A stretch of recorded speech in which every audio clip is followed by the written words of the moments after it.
to Michael's to get modeling clay for my planets, and I found a good pack with like all the colors I would need. And I used this ruler to measure out the centimeter length. And then I'm still waiting on my planet Earth, my solar system sun to arrive. But this is our solar system planets, starting with Mercury. I had fun with these. This is the TRAPPIST system. Colors are more like gray, orange, with some blues and greens. This is the star, which is a balloon. And I believe, so my sun is 11 centimeters, so this is like 11, I'm sorry, my sun is 100 centimeters, so my TRAPPIST star is 11 centimeters. And then this is another big balloon that I found at Michael's. And I tried to make these true to the color of the stars. This is for Kepler 186. This is Kepler 186. And here's 186, B, C, D, E, and F. I was reading that everything would have kind of a reddish tint, but it's over 500 light years away, so we don't actually know what color the planets are, but these are all rocky metal planets. And I thought it was interesting that they hypothesized that on Kepler 186F, the plants might be red because of the light they're absorbing. So, yes, this is the beginning of my model system. So it turns out that my stride is about 24 inches.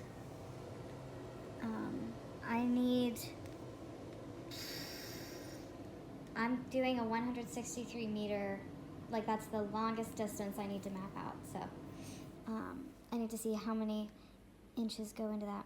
I'm document ground zero right now because my sun popped. It's surprisingly windy today. This has posed more of a problem than I expected. It's also hot. I don't know how these are going to hold up. So this is TRAPPIST 1 and this is Kepler 186, the suns, and unfortunately this was our sun. It was giant and marvelous and it could not stand the terrain. So here's the TRAPPIST 1 system and we're extending down the street. I'm in the process of replanting my Mars and planting, oh no, it's so windy, they got mixed up. Planting my my Kepler planets. These are balloons. I made the rest of everything with clay. And this is the length down the street that we're doing for my solar system model. Oh, and there goes Kepler. There goes Kepler. This is our TRAPPIST 1 system. These planets are very close together. According to the TRAPPIST 1's habitable zone, planets D, E, and F are in the habitable zone. So that means that D, starting here, because the sun is, their star is so small, starting here, which is B, C, D, yes, which is TRAPPIST D, TRAPPIST 1D, is habitable. Moving on to here and to here. And you can see that actually the first planet of Kepler is here, I believe. Yes, Kepler 186b is right next to TRAPPIST 1G. Very interesting. Pointing out that this is where Mercury is. Mercury is very tiny. This is Mars, so this is the relative size to Mars, but Mars is further out than Mercury. If you can see, past that sign is our ground zero for our stars, and I'm still going to find our Venus. Here's another planet. Alright, so here is our Venus. This is the beginning of our habitable zone. You can see Venus is kind of orange and yellow. And that habitable zone extends all the way to the beginning of Mars, but Earth is definitely in the Goldilocks zone. So let's go find our Earth. Earth is in the street. I was lucky enough to find a patch of gravel to plug her into. So you can see these are my strides. This is how I measured the distance between the planets. Here's our Earth. According to my calculations, she's 176 strides away from our sun. we are taking a long walk to the edge of our habitable zone to reach our Mars. Well, to implant our Mars to where I had calculated it to be. Right, this is Mars. This is the outer edge of our habitable zone. Our star is way back over there. And we're going to take a walk back. What do you say hi to all the planets as they pass us by? You can tell that our solar system is so much bigger. Planets are so much more spaced out than the other systems. So that's Mars. Here's Earth. Hi, Earth. Hi, Earth. down we go. See, maybe one time I do this again. There's Venus, so Delightfully plugged in to the street. Alright. After Venus, we are no longer habitable. We are too close to our sun. It is burning the planet up. We run into Mercury. Now, this is the outermost planet in the Kepler 186 system. So, this is Kepler 186f. And this is the farthest planet in the Kepler system. Oh, and here is our Mercury, our tiny melting Mercury. It's melting because it's so close to the sun. No, but it is very close to the sun. And we're almost back into the realms of TRAPPIST-1. you can see how far this distance.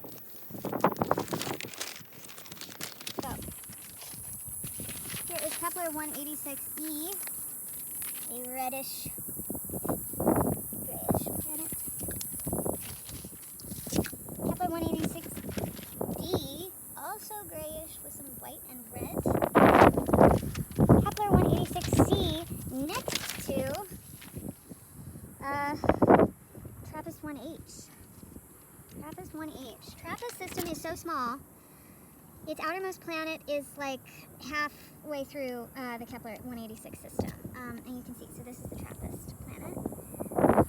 The Kepler planets are pretty big, so here's TRAPPIST 1h. And this is Kepler 186c, is that what I said? Yeah, these planets are fairly big. And if we keep moving,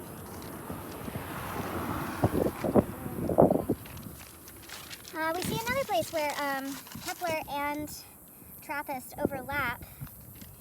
The green planet is TRAPPIST-G, TRAPPIST-1G, and the Kepler planet is Kepler 186b. That is the first planet. So the first planet in the solar system of Kepler 186 is in the same location from the star as the second to last planet in the TRAPPIST-1 system.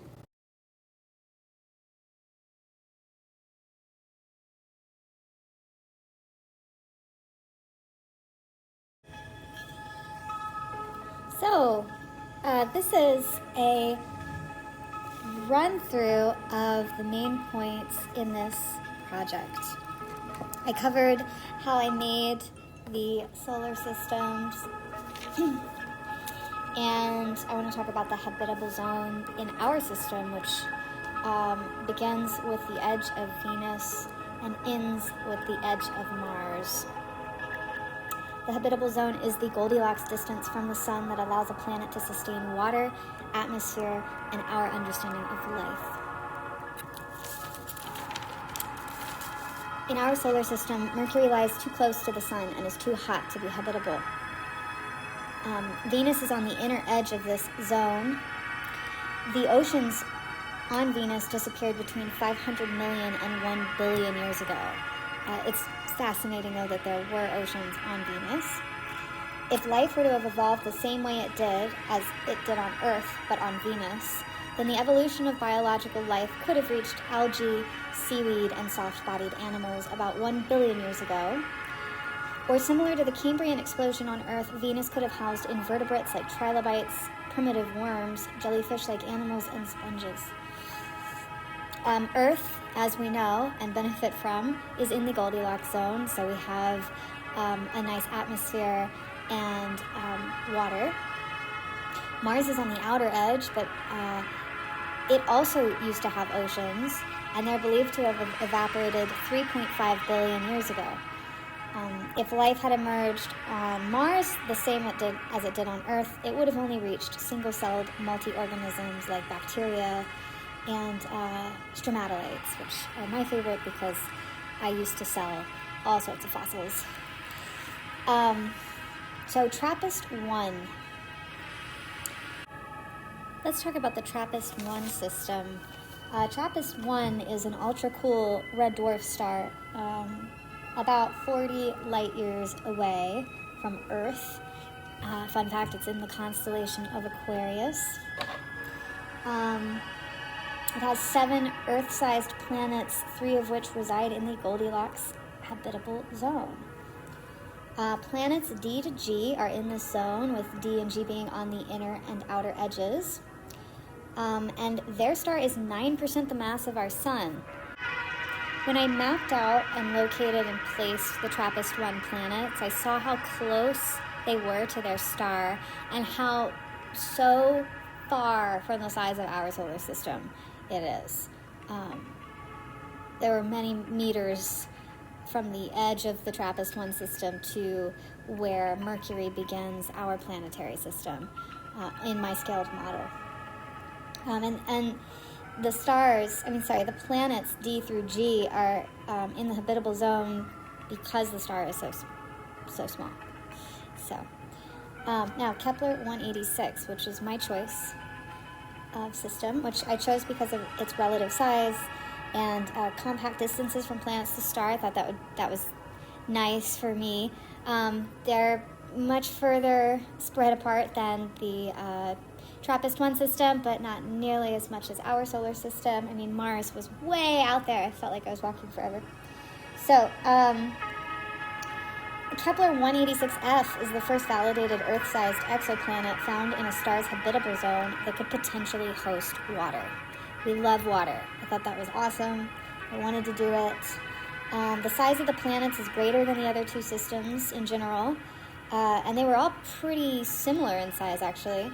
The distances of the inner planets from the star are comparable to TRAPPIST-1's outer planets, and the distances of the outermost planets are comparable to Mercury in our solar system. So they were within about 10 or 15 strides from each other in our model. All the exoplanets are rocky. The Kepler 186 star is a dim red dwarf, and it's half the mass of our sun. So I did not get this on video, but when I had my sun, my glorious giant 100-centimeter yellow balloon sun next to Kepler 186, I really got to understand how big our solar system is. Like, even more so than when I spread our planets out in my model, was looking at the suns and the stars next to each other. So the scientists used the transit method to detect Kepler 186, and I believe they are like on the fence or something about 186f. I forget what it is that they're still trying to identify with it. But yeah, so Kepler 186 is 580 light years from Earth. This would take millions of years by spacecraft, but in terms, if we were driving in our car non-stop, no pit stops, no brakes, we had infinite gas. If we were going at 70 miles per hour, covering 2.9 quadrillion miles would require 4.14 times 10 to the 16th hours of uninterrupted driving, which is over 4.6 quadrillion years. The universe is only 13.8 billion years old, so we either need to develop interdimensional travel or and free energy tech or something, because it's very far away and we can't reach it right now. So if there was life on Kepler 186f, in 1 billion years, there would be single-celled or multi-organisms like bacteria and cyanobacteria. And these are photosynthetic organisms that would help produce oxygen but not enough oxygen to support more complex life, such as plants and animals that, like, we know today.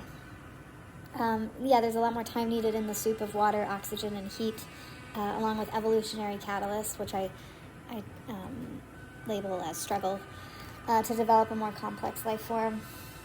And most of the life would be living in the oceans. Then in 3 billion years, stromatolites, microbial life would exist, but still no complex plants and animals, just microbial mats. There's going to be more oxygen available from these algae, but not enough to develop complex life. This project was really interesting to me. I like how hands-on it was. I loved making the planets. That was my favorite part. I got creative with it. The filming of it today was really, everything that could have gone wrong went wrong. My planets melted, my sun popped, my other star flew away, and I think I was getting heat stroke trying to film the narrative as I was walking. So, but it was fun, and I really enjoyed this class. So, thank you very much.